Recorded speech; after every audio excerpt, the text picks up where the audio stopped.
all of these good things that athletes' bodies can do, all these competitive advantages, and all the bad things that can happen to their bodies, they all telegraph themselves.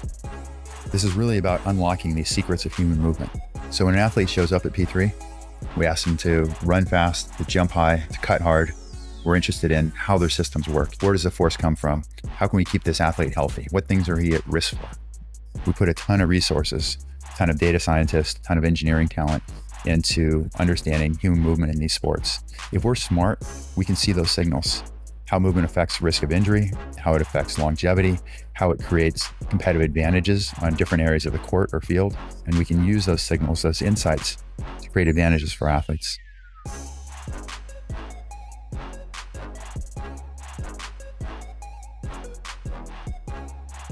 Today's guest is Dr. Marcus Elliott.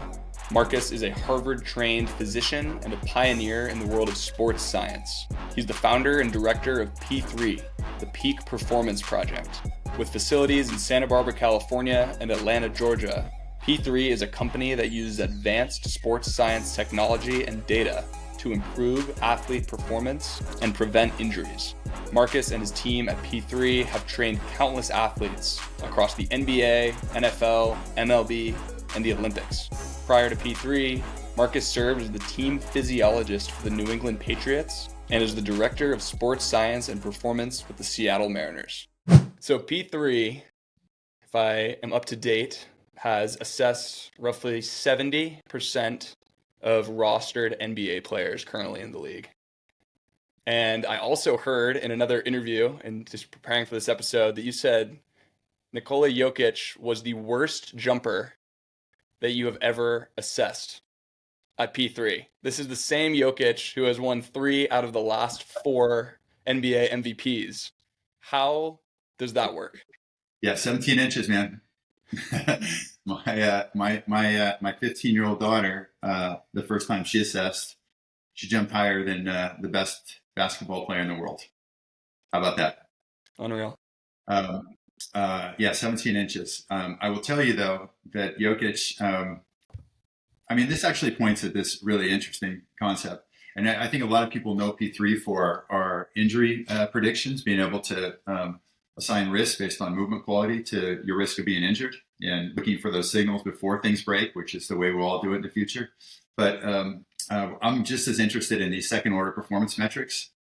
And so Jokic, although he jumped 17 inches, which was lower than the, 1,200 NBA players we've assessed besides him, our data loved him. It loved him. In fact, soon after we assessed Jokic, we have this thing called the principal component analysis, where we take all of this granular movement data. We capture all this movement data, thousands of data points on how you slide, how you cut, how you second jump, how much flexion do you have in your ankle when you're sliding, how fast you accelerate into maximum acceleration. We have all these second order derivatives that we can look at. So we get a ridiculous amount of data on movement. We know everything about these guys' movement when they get done assessing with us. And we put it all in a computer, and the computer sorts athletes in this principal component analysis based on similar movement qualities. All of your nearest neighbors end up in a cluster together. And after we assessed Jokic, it started a new cluster for us. We'd always had 7 clusters, and after Jokic, there was an 8th cluster. And that 8th cluster was for guys that are incredibly long and can do everything. He's a Swiss Army knife of a movement machine. And our most successful NBA players, they're not the guys that jump the highest, not the guys who run the fastest. They usually don't do anything that's really remarkable, except that they can do everything. And I love this idea that, and it kind of flies against the eye test. But I love this idea that if you're a Swiss Army knife and you always have the right tool for the job, you can be incredibly successful as a professional athlete. You don't do one thing that's better than everyone else. You don't do anything that's incredibly striking, that was a pure God-given gift. But you can do everything. You can slide left, slide right, rotate off your left leg, second jump off your left, jump off your right. You can jump quick. You can backpedal and rotate to your left, to your right. All these different movement elements are in your Swiss Army knife, and you take exactly the right tool for every situation. That's what Jokic does. And the the movement cluster of guys that are also Swiss Army knives, but aren't as long as Jokic, those guys have the highest win shares. They have the longest careers. They are by far the most successful NBA players in all of our clusters. And they're oftentimes guys that went to small schools like CJ McCollum. He's in the middle of our kinematic movers, we call them. So these are the type of things that we learn from collecting data. And as I said, your eyes lie to you, and they lie to you all the time. They lie to you all the time, and you don't know it unless you have the data. And we're able to identify a lot of things, Brent, that and you know this, but we identify a lot of things that traditionally people have said, you just can't teach that. He was born with that, because they can't see the physics, and the physics are a little bit more obscured. When we assessed, say, Luka Doncic, Luka started coming over to see us when he was 15 years old. He'd fly over from Slovenia with his mom and spend summers with us. You might have met him. You might even have been here when he was coming over. It would have been a similar time frame. I never met him, but it would have been a similar time frame. Okay. I mean, he just looked like a Santa Barbara High volleyball player, but he's turned into a pretty nice basketball athlete.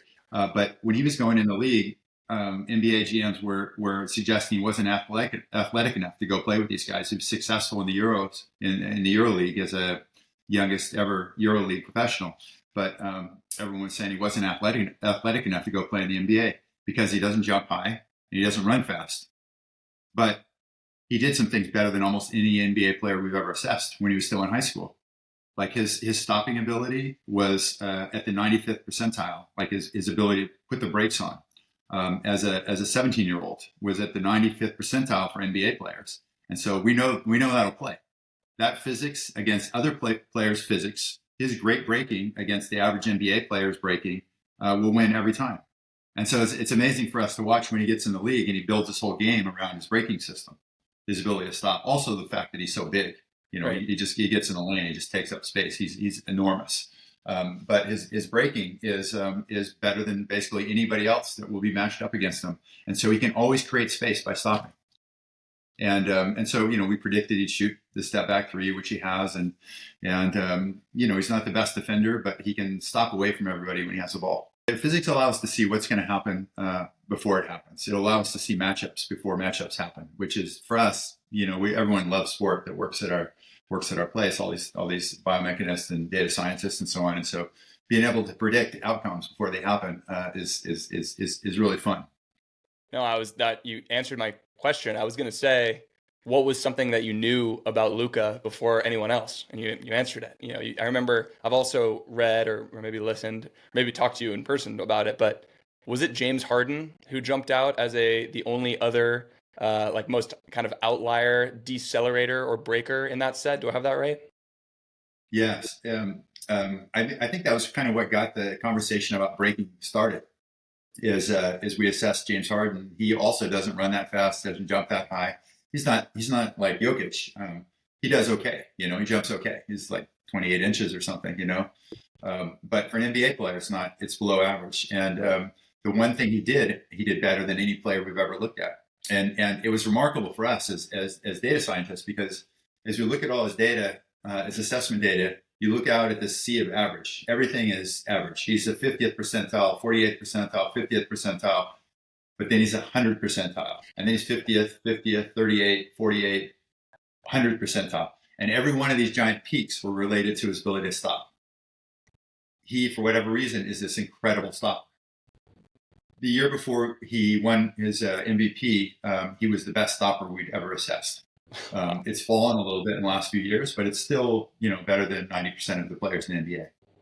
A player learning that about themselves, like when Harden was in there and you say, hey, buddy, come look at the screen. We've got your clusters here and we've got the way that you're falling in each percentile, and you're absolutely the definition of off the charts here in your ability to stop.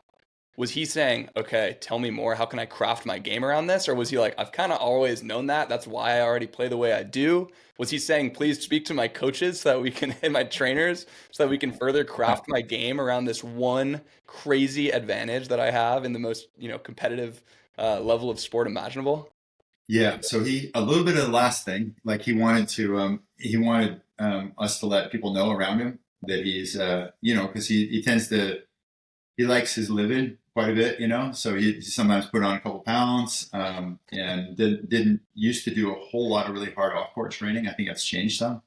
And so he wanted his coaches to know that, look, he is a specimen, he is a specimen. He's not just a genius with the basketball. He's also a specimen. They just can't see how he's a specimen. But that's always an interesting moment when we see something that's remarkable about a player. And none of these guys have ever gone through an assessment like this. This is almost always the first time for them. And then you show them what's remarkable. And I can tell you with James, he had a sense. He said that checks out. It checks out. Like he kind of knew, his game wasn't vertical, and it really wasn't going by people. It was that. So he was well on his way to optimizing that special power he had.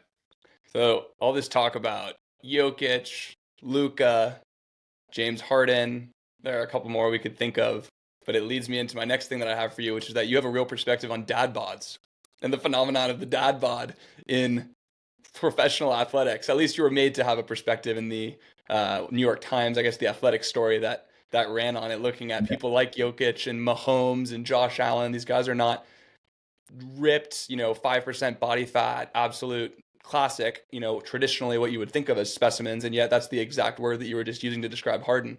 So talk a little bit about that. I mean, I think that the dad bods concept, that they got a lot of leverage out of that article. Yeah. I saw they actually just republished it. But I mean, to me, that was a marketable take on the thing I told you I was interested in before. And that's the second order performance metrics. Right. That there's things that our eyes lie to us about. We have a sense that we can see what a great athlete is. And oftentimes we're so badly mistaken. I mean, we get this.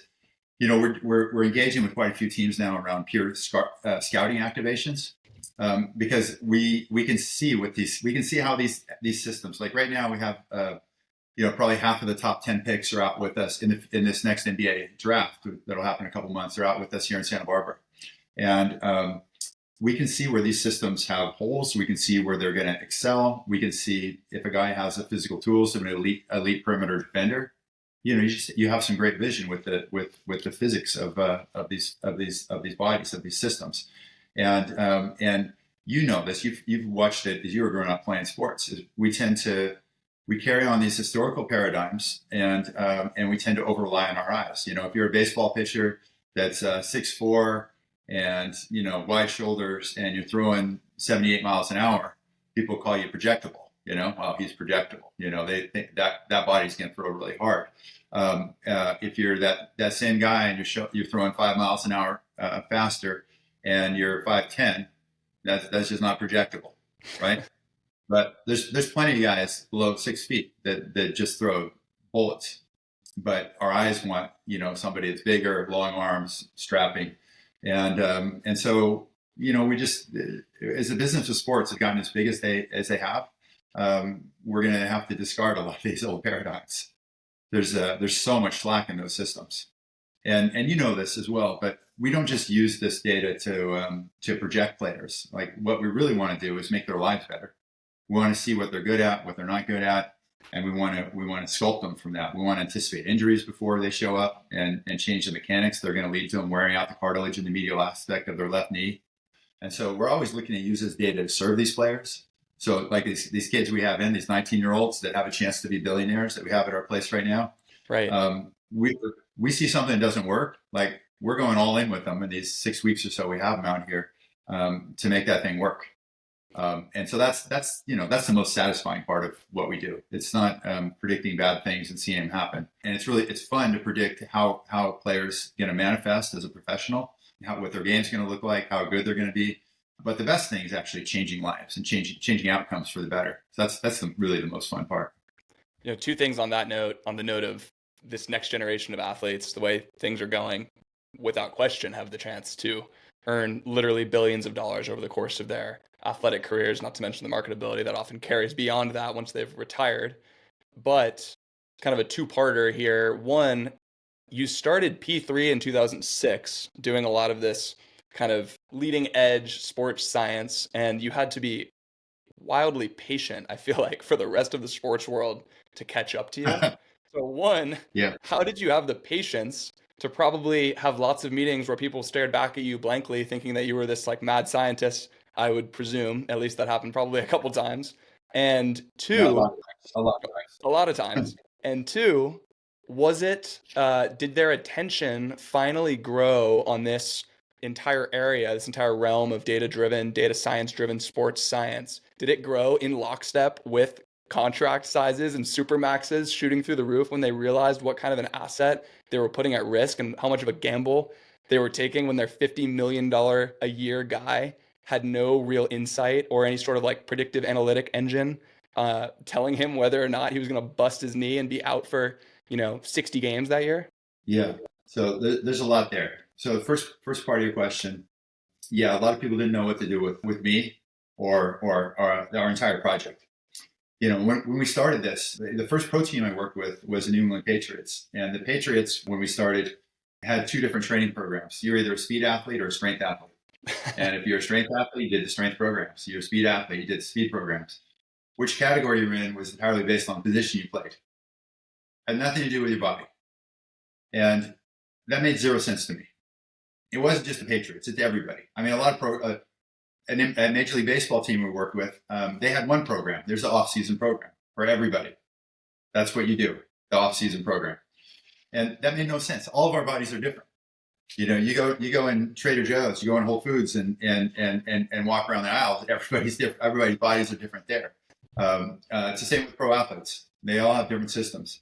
You take a guy who's got terrible hip mobility and you put him in the same program as a guy who's got really poor hip stability, and they're going in the opposite. They're going in the wrong direction. At least one of them's going in the wrong direction. Right. And that made no sense.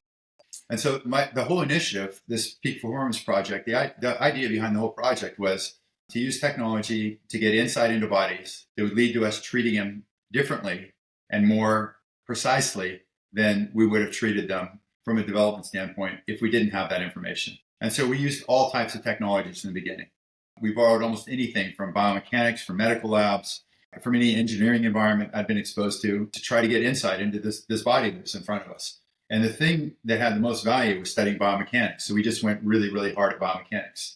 I can tell you, like early on in my career, well, first off, everybody in my academic path thought it was a waste of world-class education. Almost everybody, to go do what I wanted to do. I went to top undergraduate schools. I went to Harvard Medical School. Did a fellowship in sports. Everybody thought that it was a waste of world-class education. You're going to take this world-class education. You're going to be an overqualified personal trainer. And then when we set up shop, people thought he must be a chiropractor. He must be not a whole lot against chiropractors. I want to totally put down chiropractors a little bit, but not a whole lot. He probably dropped out of medical school, because he's not doing what doctors do. The reason I went to medical school is I thought it'd be interesting, and I wanted to study injuries because I thought we can influence injuries by how we cared for athletes. So yeah, it was in the early days, there was a lot of confusion. And I can tell you, we invested a ton from a financial standpoint, from a skilled resources standpoint in collecting all this data at a time when nobody was interested in it. Nobody wanted it. We'd offer it to pro teams. They're like, they don't even have a place to put data in the early days. There was no place to put data. And then it seemed like it all kind of happened all at once, because that's how these things usually happen. All of a sudden, everyone was interested in all the data. We went from an NFL team not wanting to know that their player has a giant asymmetry and he's at the 98th percentile for an injury risk, to they want all the raw files. They want all the raw video. They want everything. And it really happened overnight. It was within a couple of years that it just completely changed. When did you feel the shift? What was that time frame? I would say 8 years ago, maybe 7 or 8 years ago. And now they do want everything. And now they're investing a lot in the space. It's still early days. It's going to get a lot smarter. There's a lot more smart people getting in pro sport, which is great because it means we have more people to talk to. We've activated with a bunch of teams. Every team we work with, we help them. Never do we not add. We always have insights they wouldn't have had. We just started this initiative with a league-wide initiative with the NBA, where we're putting labs in all 30 NBA facilities. So the NBA was watching what we were doing. They're saying, look, we have an injury issue we'd like to get out in front of, and we want to care for these players. And, we'd like you guys to partner with us on this. We'd like to basically do what you've been doing. So like the wind is so at our back right now, but there was a long period where we were investing a whole lot into things that no one was asking for. And so you have to have conviction when that's happening. We're putting a lot of money, a lot of time, a lot of resource into something that nobody wants. But I just saw how much value there was. It was just clear that there was a really strong signal. So we followed it. And so do you think it was more like, to your point about they had nowhere to put the data, the technological friction was too strong in some cases? Maybe that was people's excuse, but it was, not all fake. Do you think that people finally receiving it warmly, do you think that was tied to tech catching up or tied to just the insane money flowing into all professional sports? I think it was both, Brent. Even when we started in pro sports, over 20 years ago, it was apparent that there was a whole lot of slack in this space, and that slack, meaning the athlete development space, the protect your investment space, and that slack was costing professional teams millions of dollars. I think the team started paying more attention when it was hundreds of millions of dollars. It became a little bit more of a pressing issue. Right. In the NBA, where we're spending a lot of our time, the teams that are left standing at the end of the season, invariably those are teams whose superstars were all healthy, and there's a good chance they haven't lost one of their rotation players for the playoffs. A fourth, fifth, sixth, seventh guy, and that's the reality of NBA life now. And at any given time, a third, 40% of the stars are injured. And these guys they're now on $300 million contracts. We're about ready to see $80 million a year contracts. So what do you do how do you protect that investment? But they also started, I think it's also, we're probably kind of caught up in the Moneyball revolution. This idea that the data can show us things that your eyes can't, that might disagree with historical paradigms. And so I feel like we're, somewhat a beneficiary of that. But this is a data era in our society, period. It's not just sport. Right. AI is the most interesting thing that's happened in the last, I don't know. I'm going to say it's at least in the last half of my lifetime. It might be quite a bit more. It remains to be seen, but this is powerful stuff we're working with. It shows us things that our simple minds can't see, that are going to help us build things that are going to help us create better outcomes.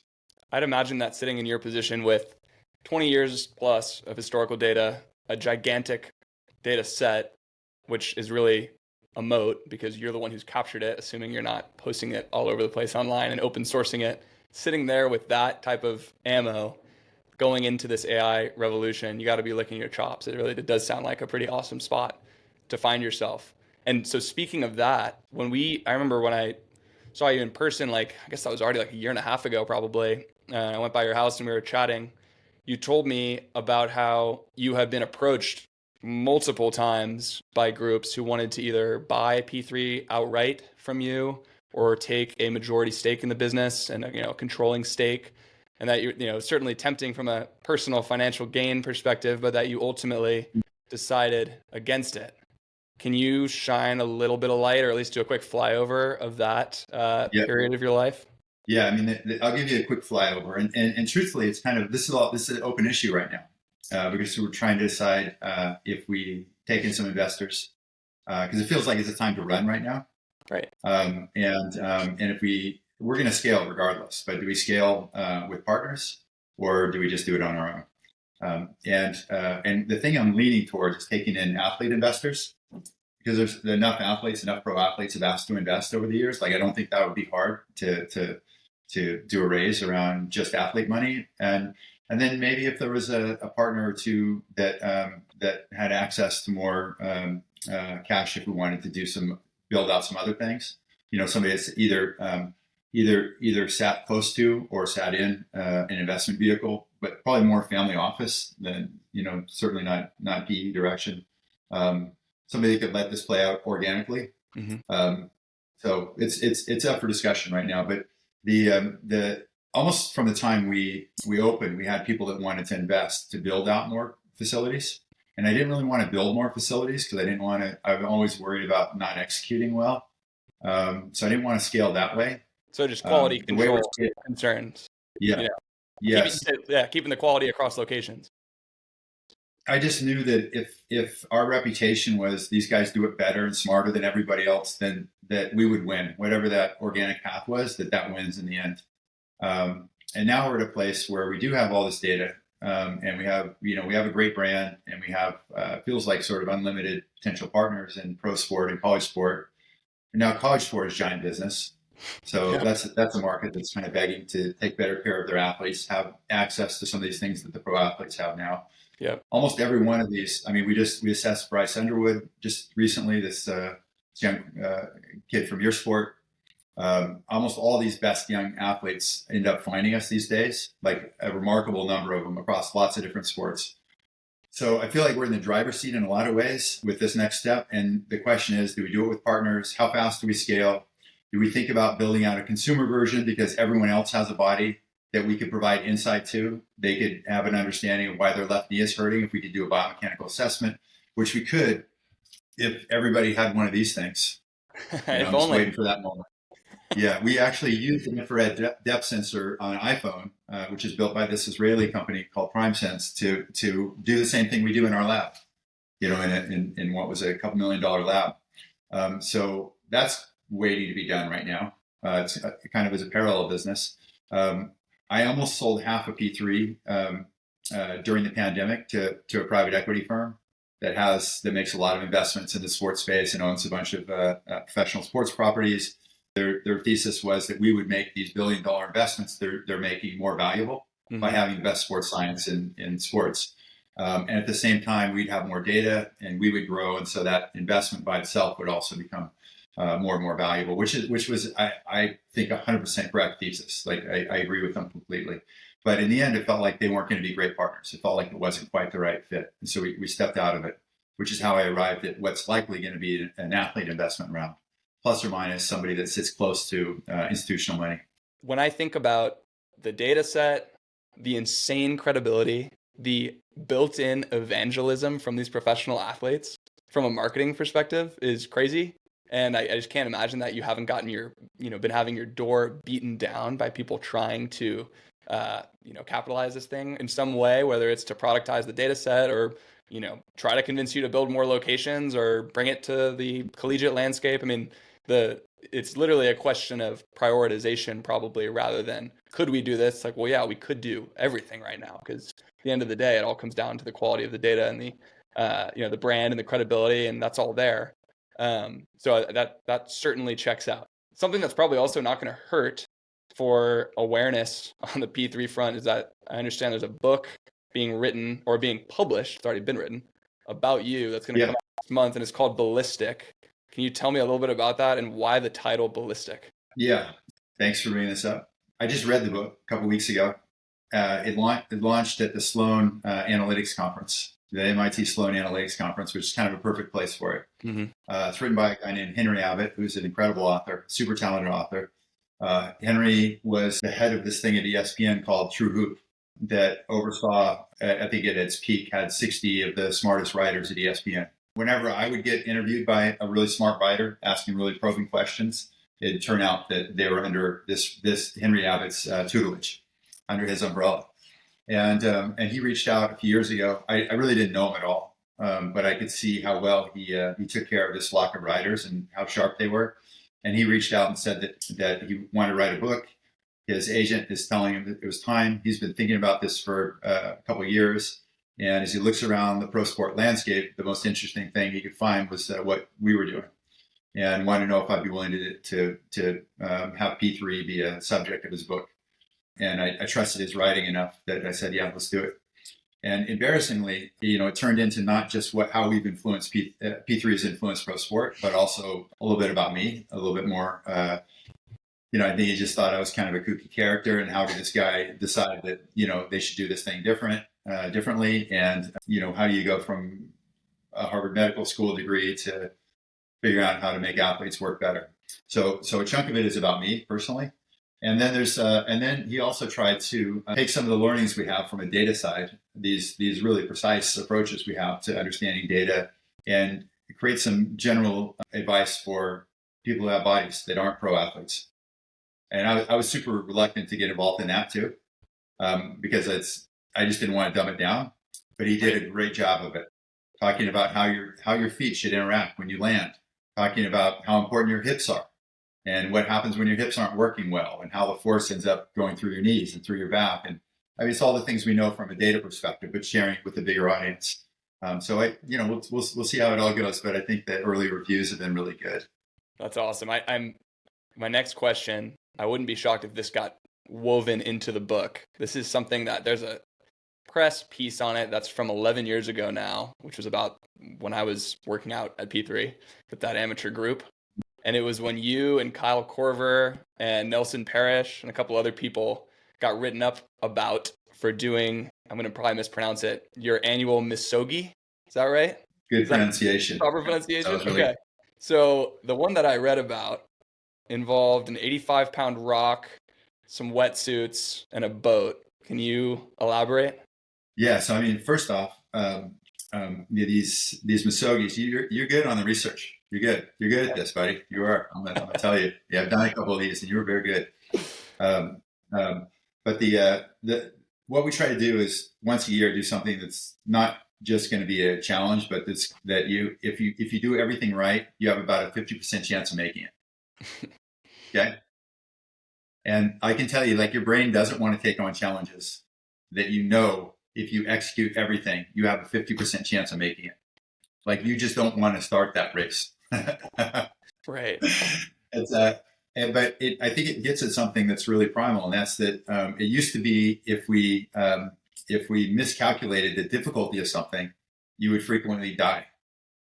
You know, if we thought we could get over that mountain range with a full tribe before the winter set in, and we were wrong, we were fucked. Yeah. Yeah. So so that's what we've inherited evolutionarily. But now what failure looks like is you didn't get much traction with your recent post. The failure isn't that you die in very many things at all. Right. Pretty low stakes. Pretty low stakes. Yeah. It is. It's a low stakes failure game we're in right now. But people still react like they're high stakes. It's evolutionary vestige. And so once a year we try to do something that we have about a 50% chance of making. And that thing we did that time with Kyle, who's a great shooter in the NBA, and with a friend of mine who's an artist, is we carried rocks 5 kilometers on the bottom of the ocean. So kooky idea, 82-pound weights, 82-pound rocks that we found out the islands out here, the Channel Islands, and if you carry a heavy rock, it holds you on the bottom of the ocean, and so you can walk even though the water is like that high up above us, it's 12 feet up there. Yep. You can walk on the bottom, but the air is 12 feet up. And so you're walking, holding your breath until you can't take another step. And then you let go of the rock and you go up and you take a breath. And then you swim down and you pick up the rock and you do it again. And it doesn't sound like a lot of fun, but it's super satisfying. And it took us like 5.5 hours. We actually made it, all 3 of us. And it was incredibly hard. You think that you're going to have to stop after like 20 minutes. And you're like, okay, I'm just going to do one more. I'm going to do one more. I'm going to do one more. And 5.5 hours, you're still doing it. And that's the thing. Most people never do something that they think they have to quit at. And at 20 minutes, and then 5.5 hours, they're still doing it. So they just don't know that they can do that. And if you try that once in a while, you're going to be surprised at the stuff you can do. It's my belief that the experience, first off, it makes you less fearful of doing things that you might fail at. And almost all the best things you do in your life, you have a chance of failing at. And you just have to be comfortable jumping into it fully. If you're not willing to take that risk, if you're not willing to take the risk of failure, you're going to live a very quiet and uneventful life. And I don't want that one. And so I think it helps desensitize you against taking on the risk of things that you might fail at. And it also shows you that you can do much, much more than you think you can. And I think generally if our potential is out here, we spend almost all of our time living in this little tiny circle here. Our potential is this big dining room table, but we live in this little platter in the middle of the table. And when we start getting off the platter, we're like, I don't know, it's like, that's a little late for me. Or I don't know, that's a little far for me. And so if you push it way out to the edge once in a while, then you know what you can actually do. And also, if I don't, like I failed in the last 3 of these things I tried. And usually if I tell people that I failed in them, in something, in one of these Misogis, they're like, oh, it's too bad. But the thing is, if you don't fail, you just don't really know what you could have done. Right. Maybe you didn't set the bar high enough, right? When you fail and you really know that you had nothing left, then you know how far you could go. 50% chance of making it. Okay, that's rule number 1. And rule number 2 is you can't die. So if you're doing something that has some risk involved, then you have to take steps to mitigate those risks, right?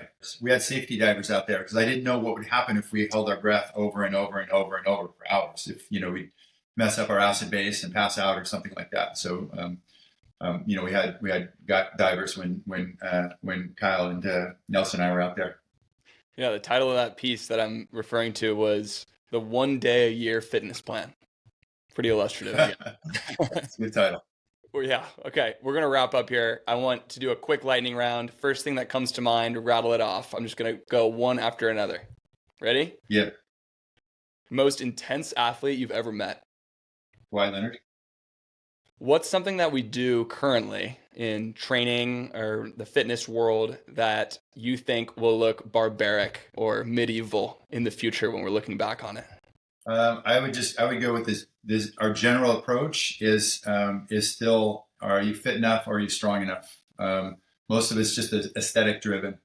And the future is that you understand your body and you have a program for your body, period. Right. What is an overlooked risk factor when projecting out future injuries? Biomechanics, number 1. Within the subset of biomechanics, ground-foot interactions, how you interact with the ground. Ground-foot interactions. Okay. Best thing for your health that people should stop doing, that they should take out of their lives? Being obsessive about diets. We don't know enough. You spend way too much willpower over the latest diet trend. We don't know enough. Okay.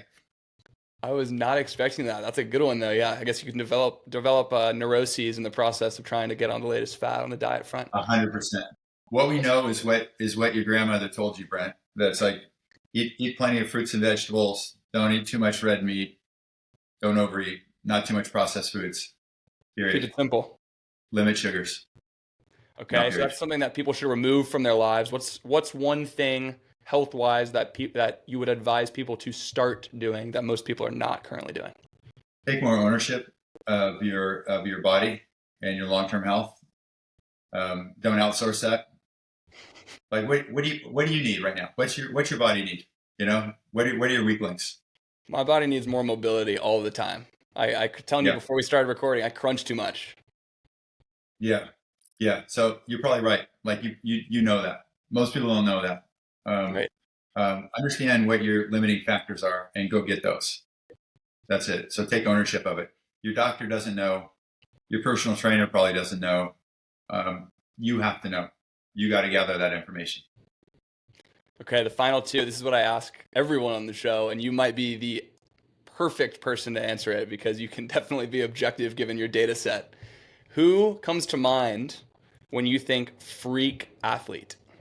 I'm sorry, there's different categories. We could have dad bod freaks. We could have like raw power freaks. I can tell you of the athletes we've assessed recently, Anthony Edwards is an unusual specimen. I believe that. We made a case for Anthony Edwards right before he was drafted. There's 3 guys that were considered for the first pick, and we made a pretty strong case that he's a unicorn. Like he's 1 of 1. He does everything from a physical standpoint that you need to be able to do on the basketball court. His acceleration, deceleration, lateral performance, vertical, everything is at the 99th percentile. He's a very, very, very unusual athlete.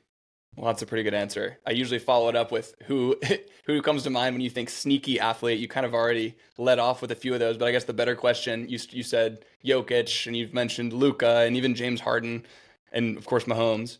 Who are maybe one or two others, people you think of who you look at them, you think one thing, and then you get under the hood and the data and, following a P3 assessment with all of your force plates and your motion capture tech and your cameras, where those things just do not match? Well, I don't want to tell you how it doesn't match in the negative way, because I don't want to throw guys under the bus right now. We could do that like off camera. But let's see. We had this kid playing for Jalen Williams, playing for Oklahoma City right now. He was projected to be a late second round pick when we assessed him, and he was a top 3 from a physical system standpoint in his draft class, and that's manifest. I think he was an all-star this last year, a couple of years in the league. Like he's going to be one of the best players in that league for quite a while, I think. Completely underrated. Went to Santa Clara, but he doesn't have all of Anthony Edwards, but he's not that far away. He can really do everything. And the data revealed those secrets early on, you think? Yeah, that's all. That's just the data talking and me telling it what it whispered to me. That's all. Right. Yeah. All right. Well, as we wrap up here, one, I need to say thank you because you wrote me a letter of rec like 10 years ago now for college. I don't think I ever got to even formally thank you for that. Hugely appreciate it. Only 10 years late on the thank you. Did you get in somewhere? That worked out? It all worked out. I even found a wife there, so it all worked out. Wonderful. You know how you have those certain things in your wardrobe, whether it's a shirt or a hat that you just like can't seem to lose even if you tried? One of those things that I have, 2014, I was given this after completing a solid workout or earning some sort of little, t-shirt sized accolade at P3, but I got the original logo on here. This shirt, I couldn't lose it if I tried. I found it was literally at the top of a pile in my closet today. I had to bring that one up. I love it. Yeah. And this, I will tell you this too. I'm super conscious of this now. What I do is the only thing I've ever done in my life. It's the only thing I know, the only thing I've ever done.